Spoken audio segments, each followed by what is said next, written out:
The sharp sting of betrayal sliced through the air as Rachel stood frozen, her fingers clutching the edge of the conference table. Across from her, Mr. Thompson's voice boomed with calculated cruelty, each word landing like a hammer strike against her professional dignity. "I'm sorry to say this in front of everyone," he declared, his tone dripping with false regret, "but Rachel has been misleading us all along. Her credentials? Fabricated. Her experience? Exaggerated. We've essentially been operating under false pretenses." The room seemed to shrink around her as she felt the weight of 12 pairs of eyes boring into her soul, their biggest client's executive team seated before her, their expressions ranging from shock to suspicion. The fluorescent lights above buzzed mercilessly, casting harsh shadows that seemed to underscore every syllable of accusation. Rachel's carefully prepared presentation materials lay scattered before her, now transformed into evidence of her supposed deceit. What made it worse was that she had personally trained Mr. Thompson on the very project management techniques he was now claiming she had fabricated. She could still remember the late nights spent walking him through complex strategies, watching his face light up with understanding. Now he stood there, deliberately dismantling her professional integrity piece by piece, painting her as some sort of corporate imposter.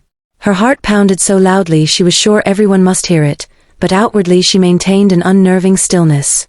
The irony wasn't lost on her. Years of conditioning herself to remain composed in high-pressure situations had prepared her for this exact moment of public execution. Only yesterday, she had successfully negotiated a $1 million contract extension with this same client, demonstrating expertise that supposedly didn't exist according to her boss's sudden revelation. As Mr. Thompson continued his verbal assault, Rachel's mind raced through the countless hours she dedicated to this account, the weekends sacrificed, the personal milestones missed.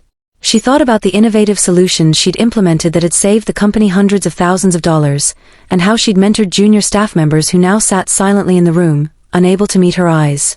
The injustice burned hotter than any professional disappointment she'd faced before. The client's lead representative, Ms. Patel, shifted uncomfortably in her chair, clearly caught off guard by this unexpected twist.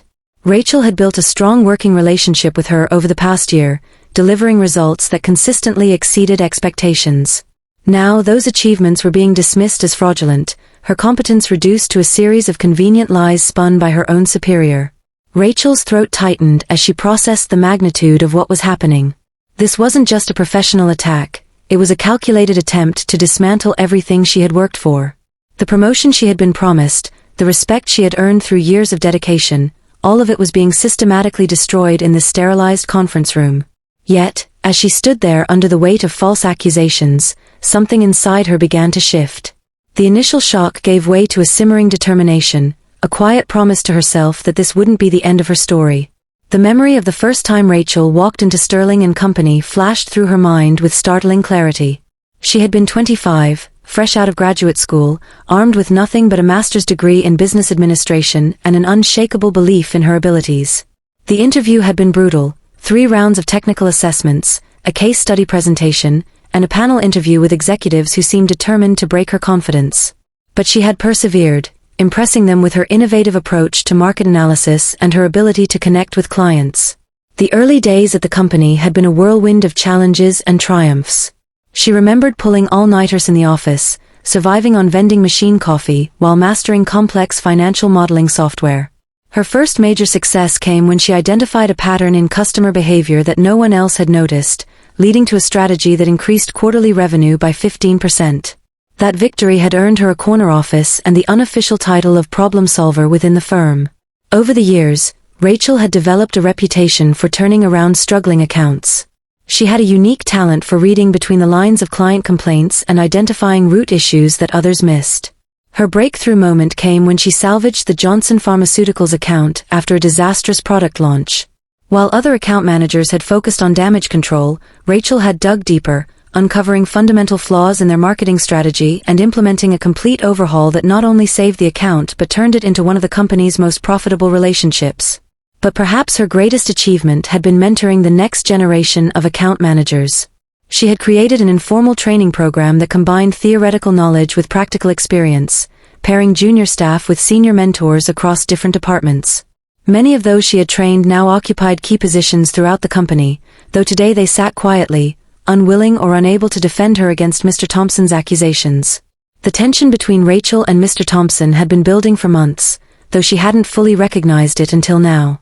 It started subtly, his increasingly dismissive attitude during meetings, the way he would take credit for her ideas in boardroom presentations, the subtle undermining comments made to mutual colleagues. At first, she had attributed it to typical workplace competition, but looking back, she saw the pattern clearly. 3 months ago, things had escalated when she had presented her proposal for streamlining cross-departmental communication. The idea had been revolutionary, incorporating elements of agile methodology with traditional corporate structures. Mr. Thompson had initially praised the concept, even suggesting they present it together to the executive board. But when the day came, he had presented it as his own, barely acknowledging her contribution. The real turning point had occurred last month during the annual performance review cycle. Rachel had discovered, quite by accident, that Mr. Thompson had been manipulating her performance metrics. He had access to the system as her direct supervisor and had been altering her numbers, making her achievements appear less significant than they actually were. When she confronted him, he had smiled condescendingly and told her, "You'll understand these things better when you've been in the business as long as I have." The evidence had been irrefutable time-stamped records showing unauthorized changes to her performance data, emails where he had instructed HR to adjust her ratings downward.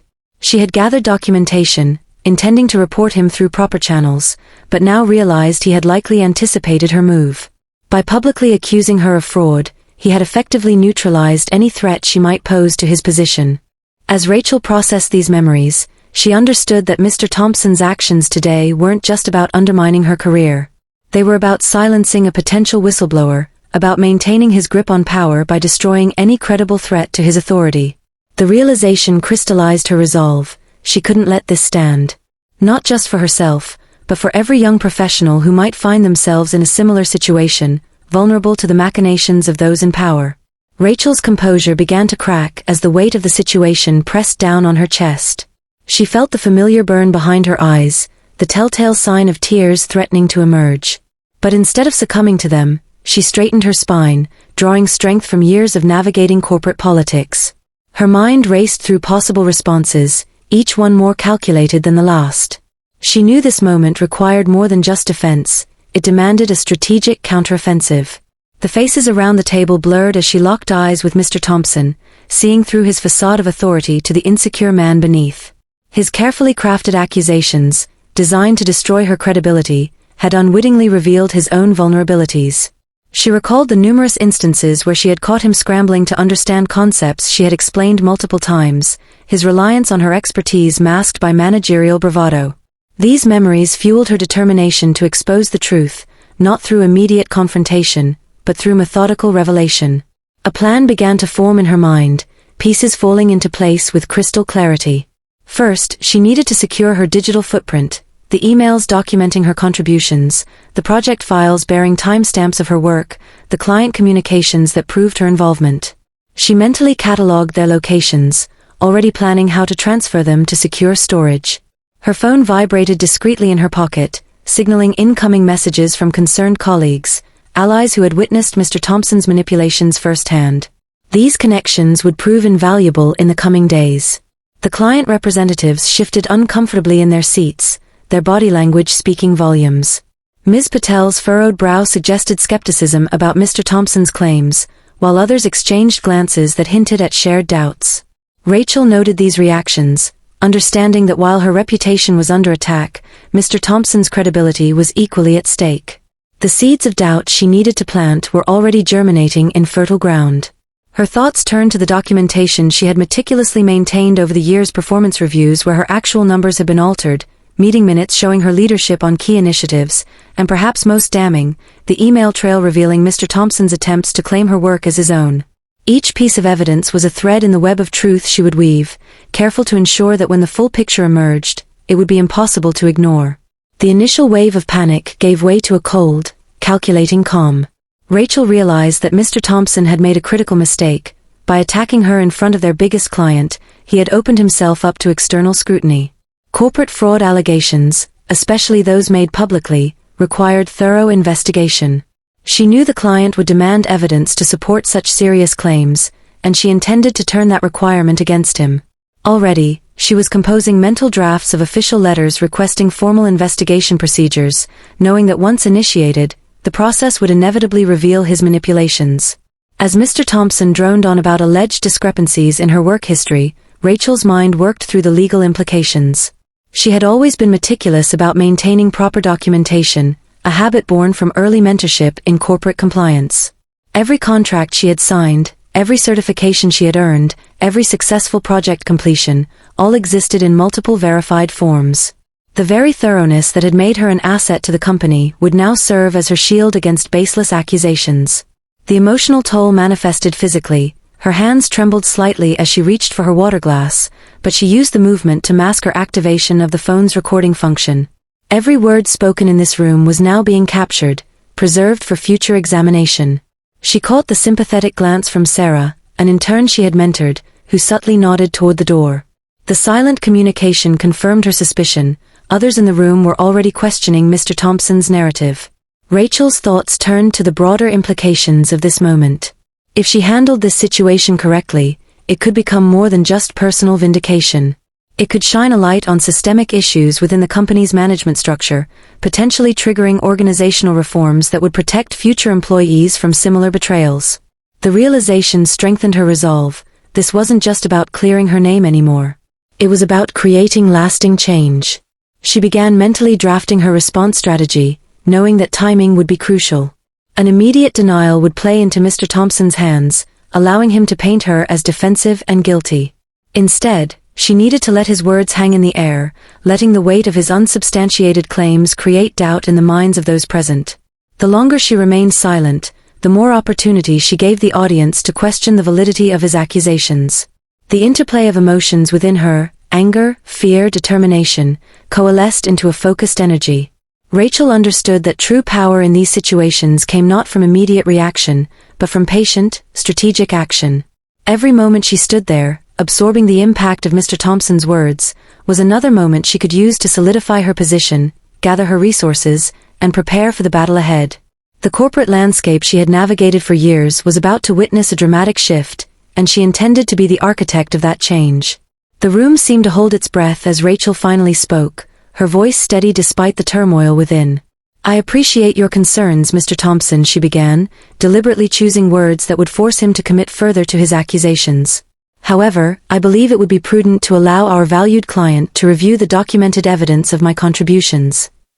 The subtle emphasis on documented evidence caused a ripple of interest among the client representatives, particularly Ms. Patel, whose eyes narrowed with professional curiosity. She reached for her tablet, activating the presentation mode with practiced ease. On the screen appeared a timeline of her achievements with the company, each entry hyperlinked to supporting documentation. "Let's walk through these accomplishments together," she suggested, her tone professional but carrying an undertone of challenge. Starting with the Johnson Pharmaceuticals account turnaround, here are the original client feedback reports, the revised marketing strategy documents, and the subsequent quarterly performance metrics. She paused, allowing the significance to sink in. All time-stamped and verified, naturally. Mr. Thompson's face darkened as he watched his carefully constructed narrative begin to unravel. Rachel's next move was calculated. She activated the video conferencing feature, connecting to former clients who had pre-agreed to provide testimonials. Their glowing endorsements filled the room, each one referencing specific projects she had led and innovations she had introduced. The client representatives exchanged meaningful looks, clearly impressed by the depth of independent verification she had arranged. Her most powerful move came when she displayed side-by-side comparisons of internal communications. On one side, screenshots of her detailed project plans and strategy documents. On the other, Mr. Thompson's increasingly frequent requests for summaries and explanations. The pattern was undeniable. While she had been generating content and driving initiatives, he had been struggling to keep pace with developments he claimed to understand perfectly. Throughout the presentation, Rachel maintained a delicate balance between professionalism and subtle exposure. She highlighted her contributions without directly attacking Mr. Thompson's character, letting the evidence speak for itself. When she revealed the documented instances of his unauthorized changes to her performance metrics, she framed it as a concern about system security rather than personal grievance. The client representatives took copious notes, their initial skepticism transforming into active engagement. Ms. Patel interrupted with targeted questions, each one probing deeper into the operational dynamics of Sterling and Company. Rachel answered with precision, providing specific examples of how her methodologies had been implemented across various accounts. She skillfully wove in references to industry best practices, positioning her work as part of a larger professional framework rather than isolated achievements. The contrast with Mr. Thompson's increasingly defensive posture became starkly apparent. The atmosphere in the room shifted palpably as Rachel orchestrated a masterclass in professional accountability. She requested permission to share access to her encrypted document repository, ensuring that all parties could independently verify her claims. When Mr. Thompson attempted to interject with general statements about company policy, she deflected with specific procedural questions that he struggled to answer accurately. The client representatives, recognizing the depth of her institutional knowledge, began directing their queries to her rather than their supposed account manager. Rachel's strategy extended beyond mere documentation. She initiated a discussion about implementing third-party audits for all major accounts, framing it as a value add for client relationships. This suggestion, delivered with perfect timing, forced Mr. Thompson to either agree and risk exposure or refuse and appear obstructive. The client representatives immediately seized upon the idea, asking for detailed proposals that Rachel had conveniently prepared in advance.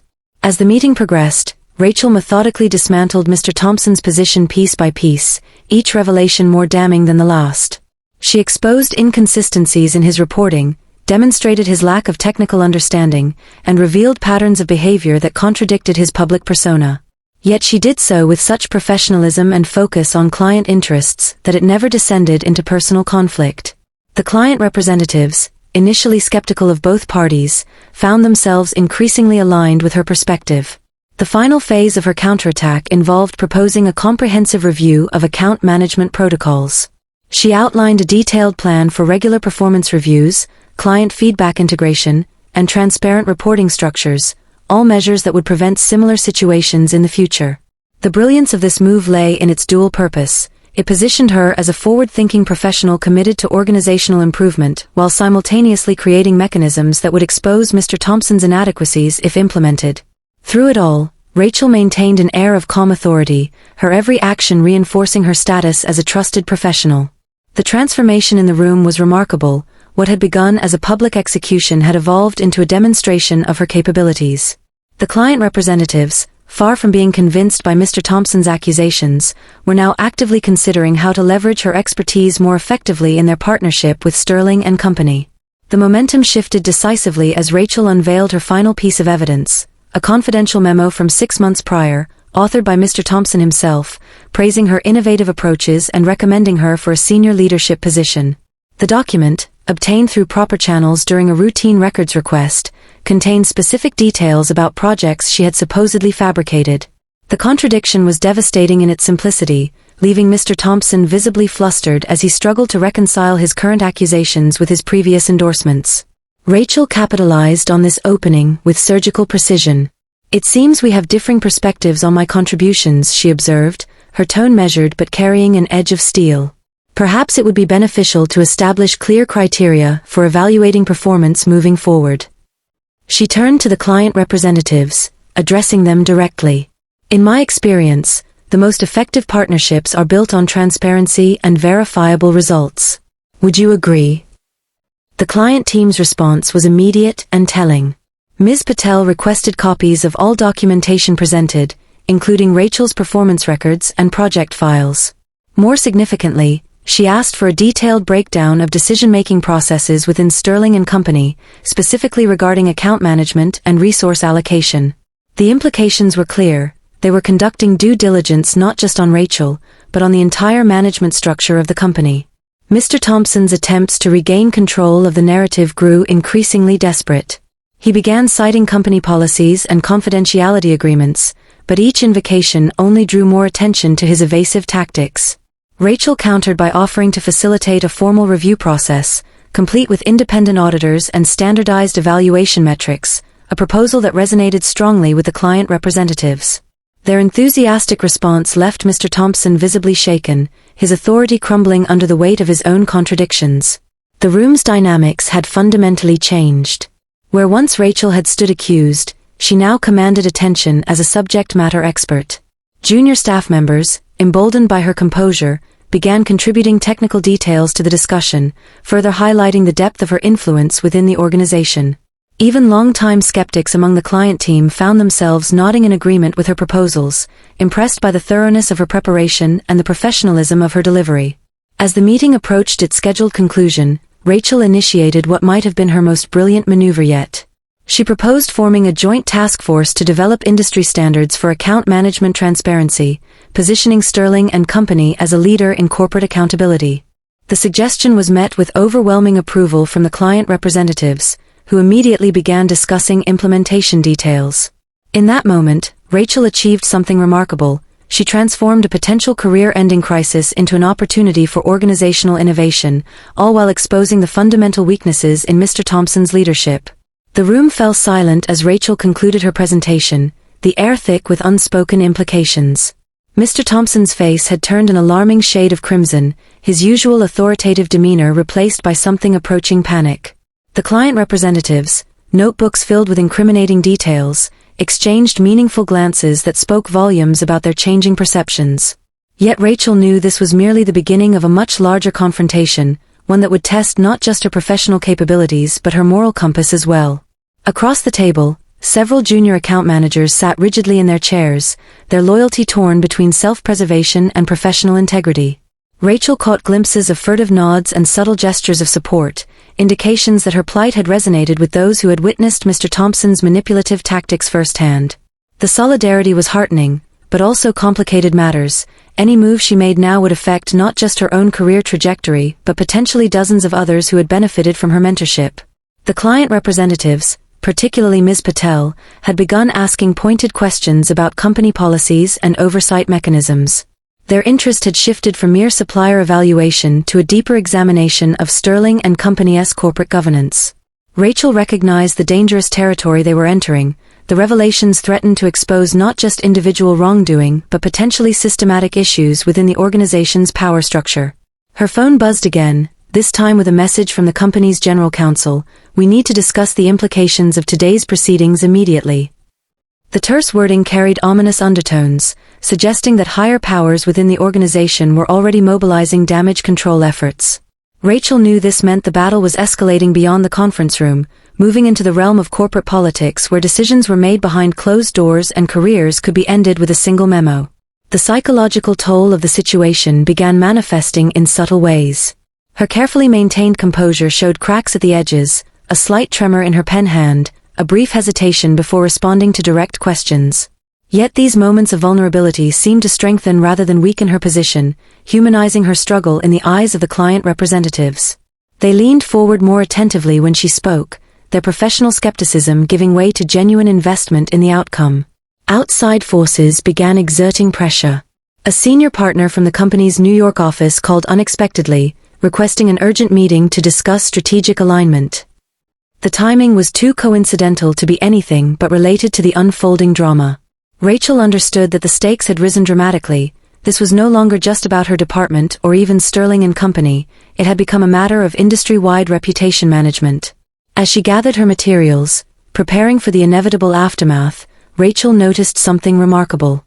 The energy in the room had transformed from hostile confrontation to collaborative problem-solving. Client representatives were actively discussing how to implement some of her proposed transparency measures in their own organizations. Junior staff members were exchanging contact information, forming informal networks of support.